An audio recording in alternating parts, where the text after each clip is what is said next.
Iran America वार्ता टूटने के बाद शहबाज शरीफ सक्रिय हो गए हैं, एक्टिव हो गए हैं।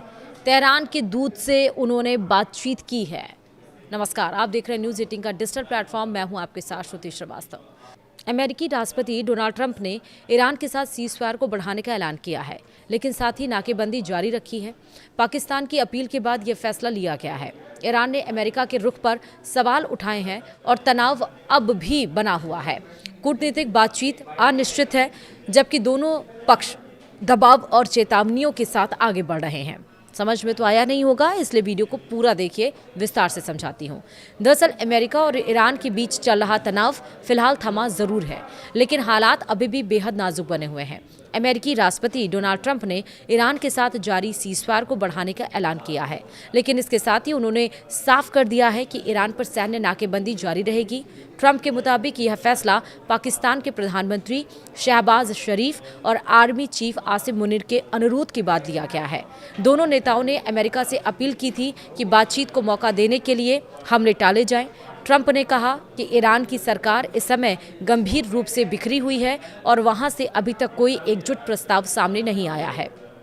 इसी ही वजह से अमेरिका ने हमला रोककर सीज़फायर बढ़ाया है, लेकिन सैन्य तैयारियां जारी रखी गई हैं। सवाल ये है कि क्या नाकेबंदी भी खत्म होगी? हालांकि अमेरिका ने अपने सबसे बड़े दबाव वाले हथियार नाकेबंदी को बरकरार रखा है। खासतौर पर हॉर्मुज जल डमरू मध्य और ईरानी बंदरगाहों के आसपास लागू यह नाकेबंदी व्यापार और तेज सप्लाई पर असर डाल रही है।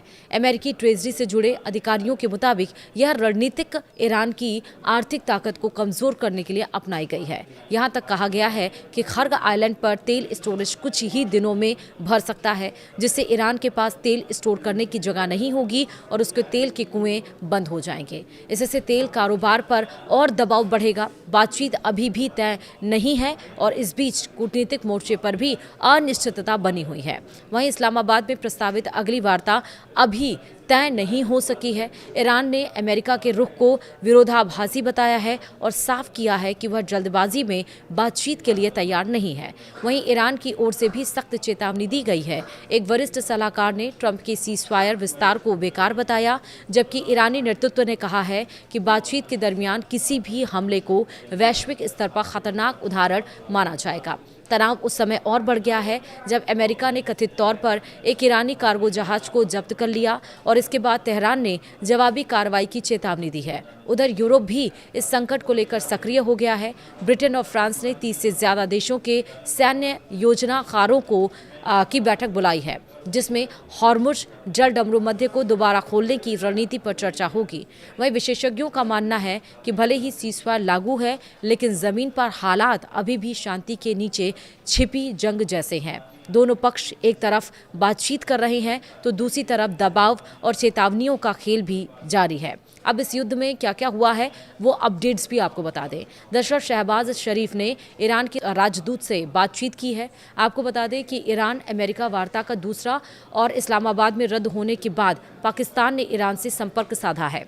इसी बीच ईरान की मीडिया में ये नैरेटिव जोर पकड़ रहा है कि पाकिस्तान ने ईरान को वार्ता के नाम पर धोखा दिया।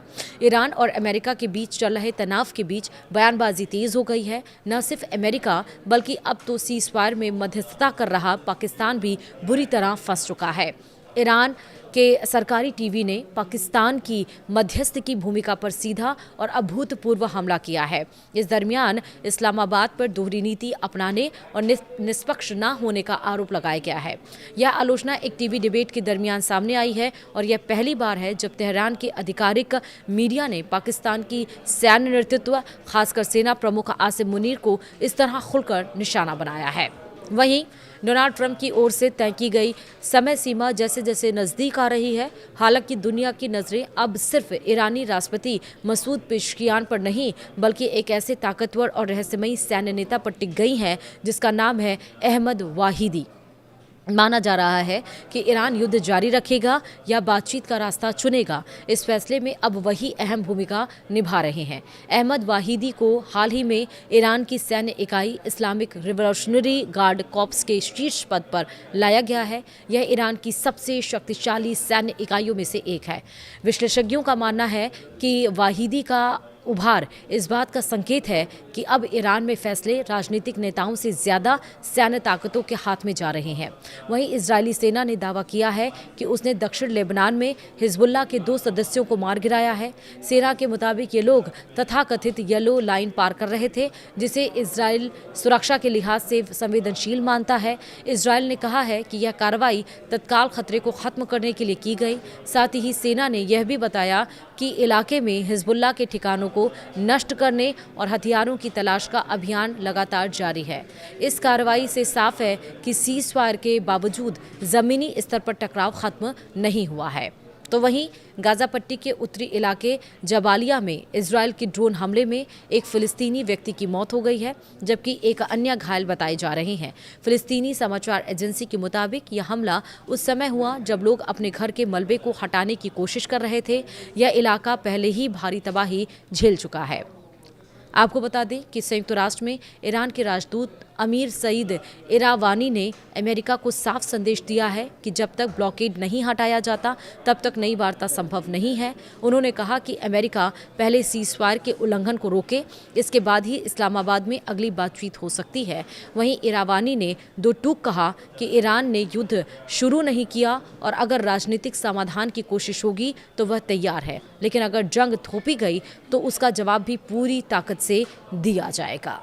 तो अब आपको समझ में आया कि सीज़फायर बढ़ाया तो गया है और ईरान इससे खुशी जता भी रहा है, वो अपनी जीत का दावा कर रहा है, लेकिन अमेरिका कह रहा है कि इसमें जीत का दावा करने की बात नहीं है। लेकिन इस्लामाबाद में बातचीत होगी या नहीं होगी, युद्ध विराम होगा या नहीं होगा और कब होगी, इस पर सस्पेंस ज़रूर बरकरार है। फिलहाल वीडियो में इतना ही। नमस्कार।